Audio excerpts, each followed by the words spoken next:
बस यीशु के फतामान पुरफज़ल जिलानी नाम में आप सबको सलाम। मैं डीकन सुनील आज फिर से एक नई एपिसोड के साथ आपके सामने मौजूद हूं। और इस एपिसोड में हम बड़ी दिलचस्प बातें करने वाले हैं, क्योंकि आज मेरे साथ हमारे जो गेस्ट हैं बहुत ही पुरकशिश, बड़ी दिलचस्प शख्सियत रख के हामिल हैं, जो कि केपीके में और इसके अलावा पूरे पाकिस्तान में नामवर है, शख्सियत हैं, किसी तारीफ के मोहताज नहीं। फिर भी मैं बताता चलूं कि खुदा के खादिम जो आज हमारे साथ मौजूद हैं, नेशनल इंटरनेशनल तंजीमों के साथ वॉलंटियर वर्क कर रहे हैं और बहुत से हुकूमतों के साथ इन्होंने काम किया है। एज एडवाइजरी कमेटी में वर्कर भी हैं और ह्यूमन राइट वर्कर भी हैं। खुदा अपने बंदा को बकसरत मुल्क पाकिस्तान में मसीहियों की और अक़लियतों की भलाई और बेहतरी के लिए इस्तेमाल कर रहा है। मैं इनका डिटेल इंट्रोडक्शन तो इस पूरी एपिसोड में नहीं करवा सकता कि किस तरह से खुदा अपने बंदा को इस्तेमाल कर रहा है। सो हम आगे बढ़ेंगे। हमारे आज के गेस्ट हैं मिस्टर अगस्टन जेकब साहब। So sir, thank you so much. आज आपने अपना कीमती वक्त हमें दिया और हम आपको क्रिश्चियन यूथ फेलोशिप के इस प्लेटफॉर्म से हमारी इस शो में नेशन टॉक में वेलकम कहते हैं। बहुत शुक्रिया जी, बहुत शुक्रिया आपका। Thank you so much sir. Sir, हम अपने वक्त को और अपने ऑडियंस के वक्त को ज़ाया किए बगैर हम बढ़ेंगे अपने उन सवालात की तरफ जिनके लिए हमने आपको मदऊ किया, ताकि हम जल्द से जल्द अपने इन पॉइंट्स को कवर कर सकें जिन पर हम आज बात करना चाहते हैं। और ये बड़े ख़ास पॉइंट्स हैं। मैं देखने वाली सारी ऑडियंस को बताना चाहूँगा कि आज अपना इस प्रोग्राम को आप बड़े गौर से देखें और इसको मुकम्मल देखिए, तभी आपको पूरी सारी बात की समझ आएगी और हर बात एक दूसरे से लिंक रखती है। सो सर, मैं सबसे पहले आपसे ये सवाल करना चाहूँगा कि इस वक़्त जो पाकिस्तान में मसीहियों की हालत है, इसके ताल्लुक से हम कुछ बातचीत करेंगे। जैसा कि हमने गुज़िश्ता एपिसोड में भी फरहान अयूब साहब से ये सारी बातचीत की और बड़ी डिटेल के साथ उन्होंने मसीहियों के हालात पर बात की कि इस वक़्त पाकिस्तान में मसीहियों के क्या हालात हैं और किस तरह से हम अपनी हालत को और अपने हालात को बदल सकते हैं सर। इस पर थोड़ी-सी आप रोशनी डालिए। जी बहुत शुक्रिया। सबसे पहले तो मैं आपके प्लेटफॉर्म से तमाम यूथ के हवाले से और जो आप सब साथी मिलके इस प्लेटफॉर्म पे काम कर रहे हैं, आप लोगों ने दो कॉन्फ्रेंस अरेंज किए हैं, मुबारकबाद पेश करना चाहता हूँ। मैं देख रहा हूँ आप लोगों की एक्टिविटी, लेकिन शायद अभी वक्त नहीं है कि मैं आपकी किसी कॉन्फ्रेंस का हिस्सा बनता, लेकिन खुदा ने चाहा तो वो ज़रूर मैं आपके साथ हूँगा। मैं शुक्रगुजार हूँ आपने ये मौका बख्शा कि आज आपके इसी डिटेल प्रोग्राम के थ्रू भी अपनी बातचीत कर सकूं और ना सिर्फ कम्युनिटी लेवल पे बल्कि पाकिस्तान लेवल पे इस बात को उजागर कर सकें कि हमें बेंग क्रिश्चियन कम्युनिटी पाकिस्तान में किस तरीके से रहना है और जो मुश्किलात हमें नज़र आ रही हैं, क्या वो मुश्किलात में कमी कैसे की जा सकती है। मैं ये नहीं कहूँगा, बीइंग ए क्रिश्चियन फेथ हम जानते हैं कि मुश्किलात तो कम नहीं होंगी यस। जब तक हमारा मसीह खुदावन हमें लेने नहीं आता। तो मुश्किलात तो का दौर तो है, लेकिन आया हम इस दौर में बीइंग ए क्रिश्चियन कैसे रिएक्ट करेंगे, क्या करना चाहिए? क्या हमें किसी अलग सूबे की बात करनी चाहिए? क्या कोई अलग इलाका लेना चाहते हैं? क्या हम पैदल पैदल जाना चाहते हैं? क्या ये वही मिस्र वाले हालात हैं? तो मेरा अपना पॉइंट ऑफ व्यू है और ये मेरा पॉइंट ऑफ व्यू, मेरा ओपिनियन हो सकता है, कोई मुझसे एग्री करे या ना करे, लेकिन मेरा अपना ख्याल है कि इस तरह की बातें फिलहाल पाकिस्तान में हमें ज़रूरत नहीं है करने की। पाकिस्तान एक ऐसा मुल्क है जिसका कानून है। पाकिस्तान ने साइन किया है अक़वाम मुत्तहिदा में कि वो यहाँ बसने वाले हर एक अक़लियत, चाहे वो रंग, नस्ल, मज़हब से है। अक़लियत का मतलब सिर्फ मज़हब नहीं होता। कभी कभी आपका शोबा जो होता है वो भी अक़लियत है। कभी आप देख लें, पूरी मार्केट भरी होती है शूज़ की शॉप से, लेकिन वहाँ पे एक कपड़े की दुकान भी हो सकती है, तो वो अक़लियत हुई शूज़ की शॉप। तो हमें मजहबी अक़लियत ज़रूर कहा जाता है, लेकिन हमें हमारा आईने पाकिस्तान आर्टिकल 20 से लेके 26 तक ये हक देता है कि हम इस मुल्क के शहरी हैं, बराबर के शहरी हैं। और मैं समझता हूँ कि ऐसे वाक़यात जो कि ने पास्ट में देखे, कई सालों से देख रहे हैं, लेकिन इसके बावजूद खुदा का शुक्र है कि हमारे गिरजाघर, हमारे स्कूल्स, हमारे मिशनरी इदारे, हमारी डिफरेंट किस्म की ऑर्गेनाइजेशंस काम कर रही है और आज़ादी से कर रही है। तो मैं इस हक में हूँ कि हमें जो कुछ करना है पाकिस्तान के अंदर रह के करना है, जो भी जदोजहद करनी है, चाहे उसके लिए हमें मार खानी पड़े, ओके, हमें आवाज उठानी है, हमें जलसे जुलूस करने हैं, हमें एहतजाज रिकॉर्ड करने हैं, हमें पुरअमन रहना है। तो हमें पाकिस्तान के अंदर ही सब कुछ करना है, क्योंकि पाकिस्तान के अलावा तो हम कहाँ जाएंगे, किस तरफ जाएंगे, कौन सा मुल्क हमें एक्सेप्ट करेगा? कोई मुल्क हमें एक्सेप्ट करने के लिए तैयार नहीं है, क्योंकि हम पैदा इस मिट्टी के हैं और हमें फख्र होना चाहिए कि हमारे बुजुर्गों ने जब पाकिस्तान बना था तो इसका हिस्सा बने थे। तो मेरा आपके सवाल के जवाब में यही कहना है कि मैं उन लोगों में शामिल हूँ जो हमेशा ये कहता रहूँगा कि आपकी जदोजहद पाकिस्तान के साथ है। अगर कायद आजम अकेले अकलियत हो के अपना मुल्क हासिल कर सकते हैं, तो हम अकलियत में रहते हुए अपने लिए पुरअमन माहौल मांग सकते हैं। और पुरअमन माहौल के लिए हमें क्या चाहिए, हमारी क्या ज़रूरत है? ज़रूरत यही है कि हमारी नस्ल को पढ़ा लिखा होना चाहिए, हमारी नस्ल ऐसी जॉब्स कर रहा हो जहाँ पे उनको इज्जत से पुकारा जाए, जहाँ उनकी इज्जत की जाए। तो मैं खुशी महसूस करूंगा जब पाकिस्तान में रहते हुए हमारे लोग आर्मी ऑफिसर्स कहलाते हैं। मुझे खुशी महसूस होती है जब हमारे लोग वकालतनामे में एज ए वकील अपना साइन करते हैं। मुझे खुशी होती है जब हमारे डॉक्टर्स हैं, जब हमारी नर्सेज हैं।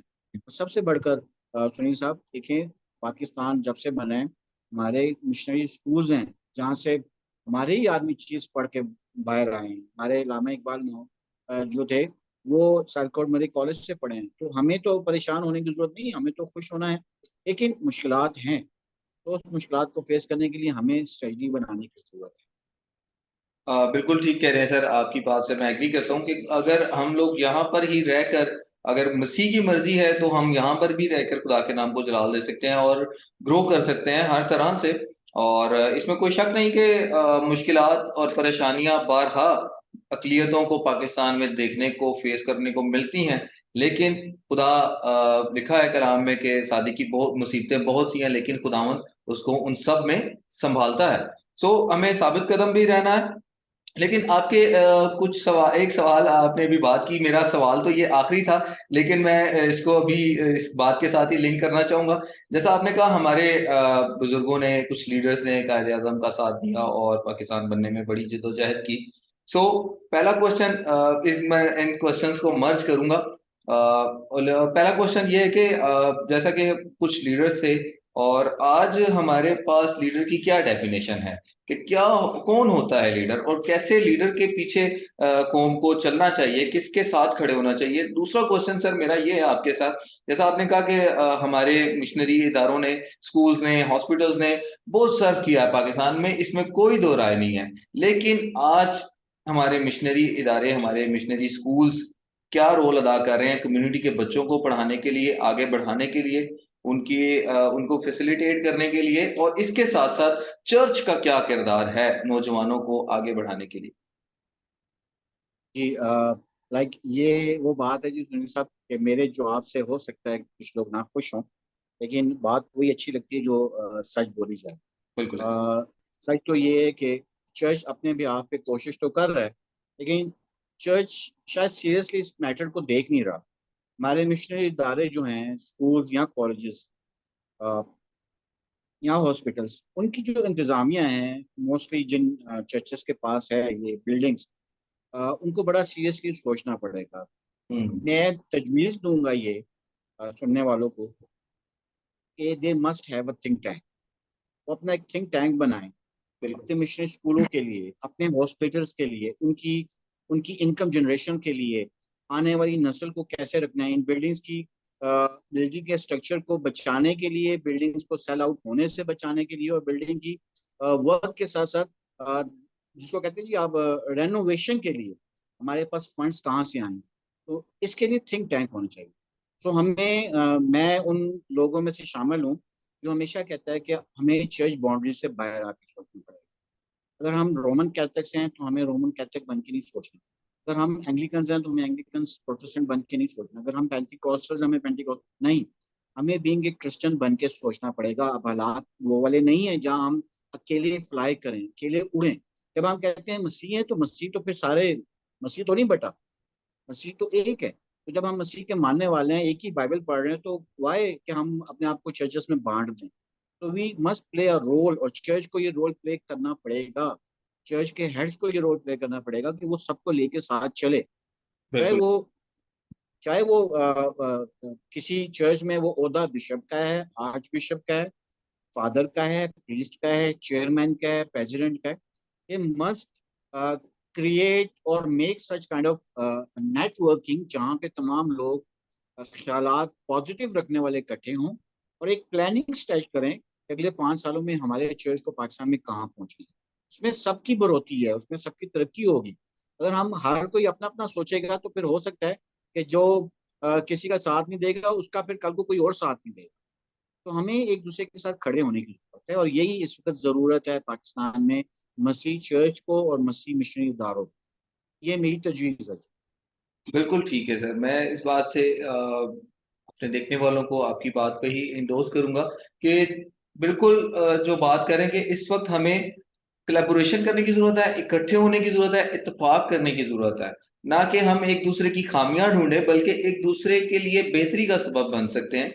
और जो हमारे इदारे हैं उन्हें भी चाहिए कि वो अपनी कौम के लिए, उन बच्चों के लिए, नौजवानों के लिए ऐसे राहें हमवार करें, आसानियां पैदा करें। बहुत सारे हमारे ऐसे बच्चे हैं जो एबिलिटी रखते हैं लेकिन भारी फीसिस की वजह से वो इन इदारों में पढ़ नहीं सकते, तो वो कैसे आगे जाएंगे, फिर हमारी कौम कैसे तरक्की करेगी। सो जहां पे हम सर ये नौजवान की बात कर रहे हैं, जी जी सॉरी, आप बात कीजिए। ये वो आपने लीडर्स की बात की कि लीडर की डेफिनेशन क्या है, तो मैं समझता हूँ कि सर लीडर खुदा बनाता है। ठीक है, और लीडर हम मूसा भी देखते हैं जो कौम को लेके निकला। फिर हम लीडर मसीह यीशु में देखते हैं। फिर हम रसूलों में देखें तो लीडरशिप नजर आती है। पौलुस रसूल को देखते हैं तो वो लीडरशिप कर रहा है। वो मुख्तलिफ जगहों पे जाता है, मुसीबतें सहता है, मार खाता है, कोड़े खाता है, भूखा रहता है।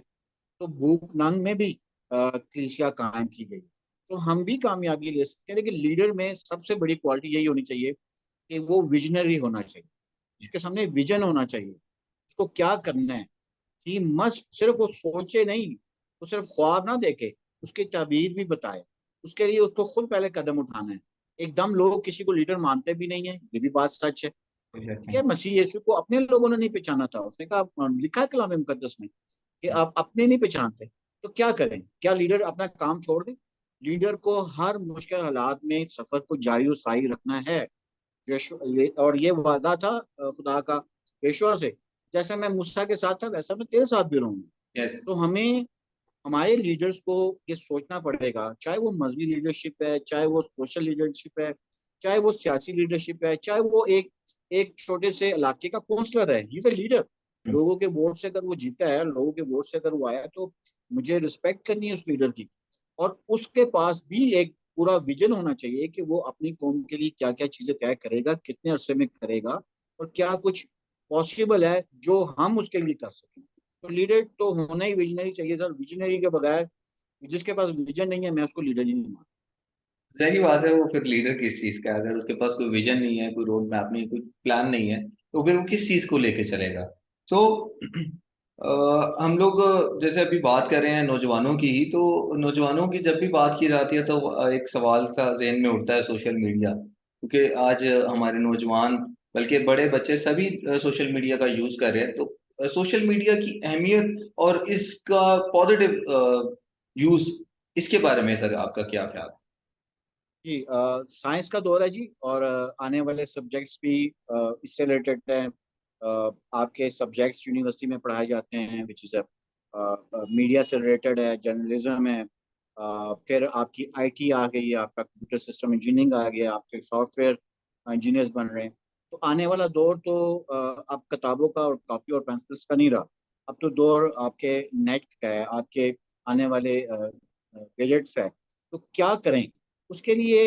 मैं समझता हूँ कि हमें वक्त के साथ बदलने की जरूरत है, हमारी लीडरशिप को बदलने की जरूरत है। मैं समझता हूँ हमारे बहुत सारे लीडर ऐसे हैं जिनको आज तक मोबाइल भी शायद इस्तेमाल करना ना आता हो, ऑनलाइन मीटिंग्स में नहीं आते, वो इसी डर खौफ से कि हमसे गलती ना हो जाए। लेकिन यस, हमारे नौजवानों को एक बात का जरूर ख्याल करना चाहिए, वो सीखें इन चीज़ों को, लेकिन इसका गलत इस्तेमाल भी उनको पता होना चाहिए कि इसका गलत इस्तेमाल कैसे हो सकता है। है? शायद उनकी अपना कोई रीजन ना हो, लेकिन कोई उनको उनके मोबाइल से या उनकी आईडी से हाई उसको लेके उसको मिस यूज कर सकते हैं। तो हमें बड़ा केयरफुल रहना पड़ेगा। सिर्फ चीज़ों का इस्तेमाल, ऐप्स का इस्तेमाल बहुत आसानी से होता है। बहुत सारी चीज़ें बदल रही हैं।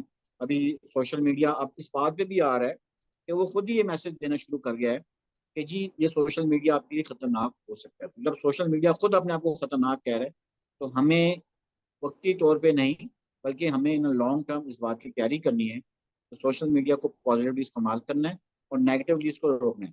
अभी मैं रिसेंटली आपको ये जरूर बताता चलूँ, जैसे ये खबरें निकलती हैं, ब्रेकिंग न्यूज़ हैं, बहुत सारे हमारे भाई हैं, वो 1 साल पुरानी खबरें भी चला के खुश हो रहे होते हैं। उनको ये नहीं होता, उनको बस खबर पड़ी, उन्होंने देखा और उनको लगा कि जी ये इसमें गैरत का सवाल है, तो वो जल्दी से शेयर कर देते हैं। एक बच्चा गुम हुआ 1 साल पहले, वो खबर कहीं चली, किसी ने उस पर एक कमेंट्स कर दिया, तो वो उसकी उसके उस पे मोबाइल पे आ गया, तो उसने उस बच्चे की तस्वीर उठा के शेयर कर दी कि जी बच्चा गुम गया, काइंडली इसकी मदद कर। तो हमें लोगों को लाइक सोशल मीडिया इस्तेमाल करने का शौक भी बहुत ज्यादा है, लेकिन पर ये शौक कभी कभी बहुत महंगे पड़ते हैं। तो एक शख्स की गलती की वजह से बहुत सारे गलत वाकयात हो जाते हैं। इसलिए मैं दरख्वास्त करूंगा, इल्तमास करूंगा अपने बड़ों से, छोटों से, नौजवानों से, कि सोशल मीडिया को बहुत सोच समझ के इस्तेमाल कीजिए जी। कोशिश करें, कम से कम बोलें, कम से कम चीज़ें शेयर करें, लेकिन ईमानदारी से करें। किसी को बदनाम करने के लिए या कोई नंबर गेम बनाने के लिए या किसी को बदनाम करने के लिए सोशल मीडिया का इस्तेमाल नहीं होना चाहिए। बिल्कुल ठीक है। जैसे कि सर ये भी हमारे रिसेंटली वाकया सामने है, सानिया जड़ा वाला। इसमें भी जब हम देखते हैं कि 16 तारीख को पहले टाइम में बिल्कुल भी मीडिया पर ये चीजें उस तरह से नहीं थी, लेकिन ये पावर हमें माननी पड़ेगी सोशल मीडिया की, कि सोशल मीडिया की पावर से ही पूरी दुनिया में ये आवाज पहुंची मसीहियों की। और फिर उसके बाद हमारे मीडिया ने भी इसकी चीज को उठाना शुरू किया, इस पर बात करना शुरू की, फिर गवर्नमेंट ने भी एक्शन लिया। लेकिन जब तक ये सब कुछ हो चुका था उसके बाद ये हुआ। और अगर इसमें मसीही आवाज ना उठाते, हमारे पास ये सोशल मीडिया की पावर ना होती, बहुत सारे हम जैसे हाइपर प्रोएक्टिव लोग ना होते, तो मेरे ख्याल से बहुत सारे हादसात हो चुके हैं सर। इससे पहले भी शांति नगर से लेकर आप जनावाला तक हिसाब लगा सकते हैं, आप मेरे से ज्यादा नॉलेज रखते हैं। तो किस इशू पर आज तक इस तरह से बात हुई, और कौन सा इशू इतना ज्यादा हाईलाइट किया गया है, और किस इशू को लेकर आज मसीहियों को आसानी मिली है?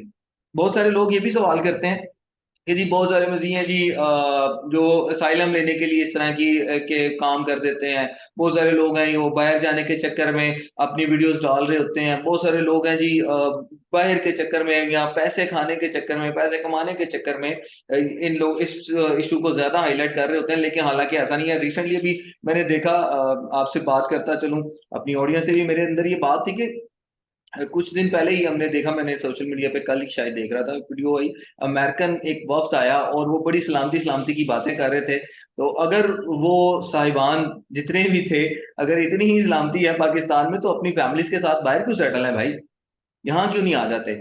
इस ताल्लुक से भी सर आप बात कर रहे हैं कि बेशक ठीक है, हमें मुश्किलात सामने है, लेकिन जो चीज रियल है उसको बताना पड़ेगा, हमें सच को सच और गलत को गलत कहना पड़ेगा। जी बिल्कुल बिल्कुल, आपने ठीक फरमाया। मैं आपके एक एक जुमले से एग्री कर रहा हूँ कि सोशल मीडिया का इस्तेमाल हुआ इस वाक़े में, तो हमारी बहुत सारी बातों में मदद हो गई, बचत हो गई, लोगों को इन्फॉर्म हो गया इंटरनेशनली।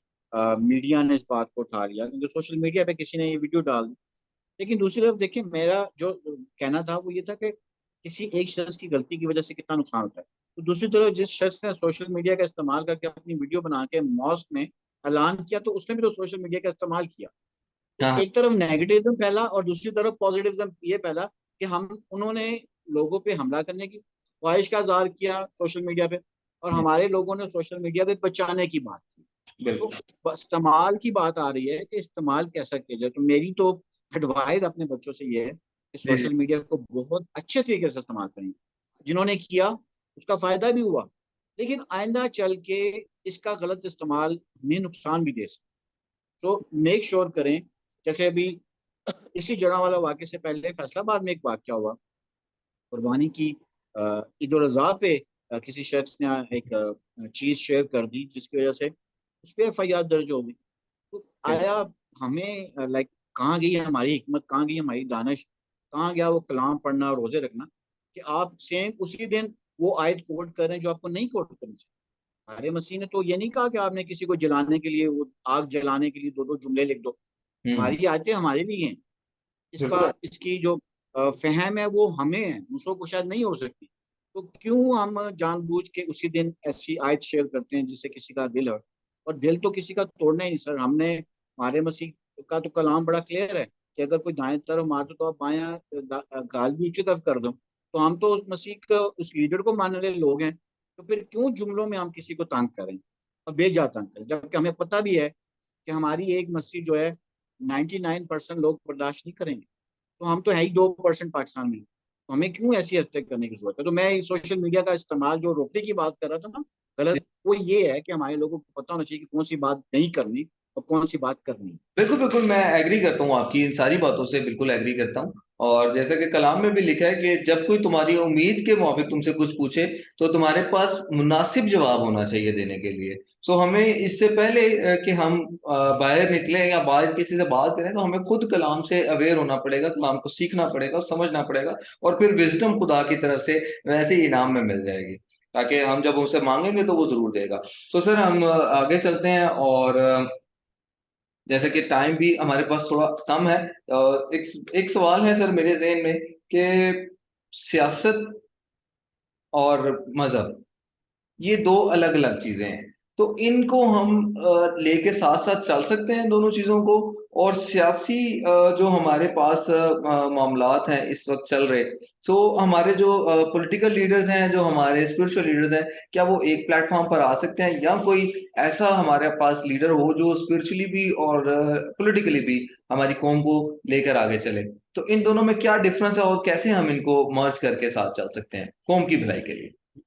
ठीक, बिल्कुल ठीक है जी। देखिए जब हम बात करते हैं, जब दौर चलता था, जब स्कॉटलैंड और इंग्लैंड की लड़ाई होती थी, रोमन कैथलिक्स और प्रोटेस्टेंट की लड़ाई होती थी, तो सियासत और मजहब एक एक हुए होते। लेकिन जब से यूरोप ने मजहब को सियासत से अलग कर दिया, यूरोप में सुकून हो गया। हम्म। तो पाकिस्तान में भी हम मेजोरिटी में भी देखते हैं कि सियासत मजहब करके, मजहब को सियासत में डाल के और मजहब में सियासत डाल के चीज़ों को गलत कर दिया गया। तो ये दो अलग चीज़ें हैं, ये हमें समझ लेना चाहिए कि जो हम्म। सियासत करना चाहता है वो फिर मजहब का इस्तेमाल, और जो मजहबी है फिर वो मजहब ही में रहे, वो सियासत ना करे। तो ये दोनों चीज़ें गलत हो जाएंगी, क्योंकि दोनों का इस्तेमाल गलत है। और हम पाकिस्तान में देखते हैं कि हमेशा जो सियासतदान है जब वो मजहब का तड़का लगाता है तो चीज़ें बहुत गलत होती हैं। हमें ऐसा नहीं करना, हमें अवॉइड करना है। हम्म। हाँ, दोनों इकट्ठे हो सकते हैं, बिल्कुल करना चाहिए। क्योंकि देखें, मैं दोनों की अहमियत को अलग अलग से बयान करना चाहूँगा। मजहबी लीडरशिप, जिन जिनके हाथों से हम बपतिस्मा लेते हैं, जिनके हाथों से हम शरबानी लेते हैं, जिनके हाथों से हमारे निकाह होते हैं, जिनके हाथों से हमें शिफा के लिए दुआ मांगते हैं, तो हम्म। वो तो हमारे मजहबी रहनुमा होते हैं। ठीक है। दूसरी तरफ एक शख्स है जो कि मजहबी रहनुमा है, लेकिन वो शायद क्रॉस पहन के किसी को कुछ कह नहीं सकता। दूसरी तरफ हमारे काउंसलर्स हैं जो मुंतखब होके आते हैं, या कोई एमपीए हैं जो कि मुंतखब होके नहीं आते, आना चाहिए मुंतखब होके। अगर वो मुंतखब होके आएंगे तो लोगों की एक भारी तादाद उनके पीछे खड़ी होगी, उन्होंने उनको खुद चुना है। कल को वो उनका हिसाब भी ले सकते हैं कि भाई हमने वोट डाला, हमारी बात क्यों नहीं सुनते। लेकिन जब पार्टीज चुनाव में आ जाते हैं तो फिर आप उनसे कुछ कह नहीं सकते, आपको गिला शिकवा बनता नहीं है, ये क्योंकि तो आपने तो टिकट है दी नहीं। हमारी कौम के लिए। आप जी आप उनसे कुछ कह नहीं सकते, बिकॉज वो भी अपनी जगह मजबूर होते हैं। मैं उनकी साइड लेके भी ये कहूंगा कि वो क्या करें, क्योंकि उन्होंने तो पार्टी को अप्लाई किया था और पार्टी ने 10-15 लोगों में से उनको चुन के टिकट दे दी कि आप हमारी जगह जाके नुमाइंदगी करें। हमें सियासी तौर पे सियासी जो रहनुमा चुने जाते हैं, चले हम मान लेते हैं थोड़ी देर के लिए कि खुदा ने उन्हें उस मनसब तक पहुंचाया, तो मजहबी लीडरशिप को उनको एक्सेप्ट करना चाहिए, और सेम सियासी लीडरशिप को भी मजहबी लीडरशिप को एक्सेप्ट करना चाहिए। तो दोनों को मिल के, ये जो मैं थिंक टैंक की बात करता हूँ सर, तो इस थिंक टैंक में हर तरह का शख्स होना चाहिए। वो सोशल एक्टिविस्ट भी होना चाहिए, वो ह्यूमन राइट एक्टिविस्ट भी होना चाहिए, वो आपकी गली में लोगों के भागदौड़ काम करने वाला शख्स भी होना चाहिए, वो एक यूथ का लीडर भी होना चाहिए, वो एक ले मैन भी होना चाहिए, वो एक प्रीस्ट भी होना चाहिए। क्योंकि यही वो लोग हैं जो मुख्तलिफ जिम्मेदारी निभाते हैं। कुरान मुकद्दस में लिखा है कि खुदा ने तरह तरह की नेमतें बख्शी हैं। तो बिल्कुल ऐसा। तमाम नेमतें तो एक शख्स में नहीं हो सकती ना। तो ये सारी नेमतें कोई नसीहत कर सकता है, कोई अच्छा एडवाइजर है तो एडवाइजरी कमेटी में बैठा दें, उनसे एडवाइस ले लें। ठीक है जी, कोई हाथ के जरिए से बहुत अच्छा काम करता है, आप यंगस्टर्स हैं, शायद कोई बुजुर्ग कुर्सी नहीं उठा सकता, लेकिन यंगस्टर उठा सकते हैं।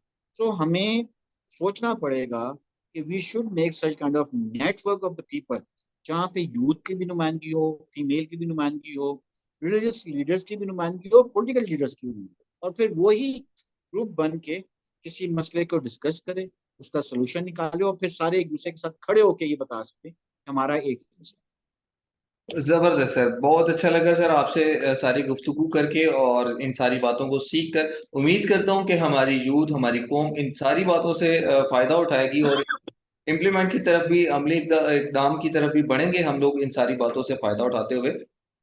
सो आखिर में सर मैं इजाजत चाहूंगा, क्योंकि अभी मेरे पास बिल्कुल टाइम रनिंग में, हम लोग बिल्कुल अपने टाइम के करीब आ रहे हैं, मीटिंग हमारी क्लोज होने वाली है। सो आखिर में सर आपका एक बार फिर से शुक्रिया करूंगा और अपनी कौम को, देखने वालों को, सबको एक मैसेज जरूर देना चाहूंगा कि इन बातों को जितनी भी ऑगस्टिन जेकब साहब ने इस वक्त की हैं, बड़ी समझदारी और दयानतदारी के साथ मैं समझता हूं कि अपनी कौम तक वो सारे मैसेजेस पहुंचाए हैं जो कि आज खुदा ने इनके दिल में रखे थे, और ये सारी हमारी डिस्कशन हुई। सो आप सब लोग एक बदन होकर हमें काम करना पड़ेगा। इन सारी बातों का, क्रिश्चियन यूथ फेलोशिप का यही मकसद है कि इस तरह से लोगों को, ऐसे दानिश्वर लोगों को सामने बिठाएं और बातचीत करें, ताकि इस वजह से नहीं कि हमें कोई अपनी टीआरपी बढ़ानी है, अपने कुछ भी फेमस होना है, इन सारे कामों के लिए कुछ और किया जा सकता है, लेकिन सिर्फ और सिर्फ क्रिश्चियन यूथ फेलोशिप का एक ही विजन है कि हम किस तरह से अपनी कौम को हर एस्पेक्ट में बढ़ा सकते हैं, स्पिरिचुअली, इकोनॉमिकली, एजुकेशनली, इन सारे एस्पेक्ट में हमारी कौम किस स्टेज पर खड़ी होनी चाहिए, हम देखते हैं कि हमारे लोग आगे बढ़े। सो खुदावंद आप सबको बरकत दे। Thank you so much sir, एक बार फिर से आपका बहुत शुक्रिया सारा टाइम वक्त देने का, अपने सारे विजन को शेयर करने के लिए। और इसी तरह से हम आपके साथ आगे भी, खुदावंद ने मुमकिन किया तो जरूर आपकी राय से हम कौम को आगाह करते रहेंगे। Thank you so much ji, thank you and God bless you.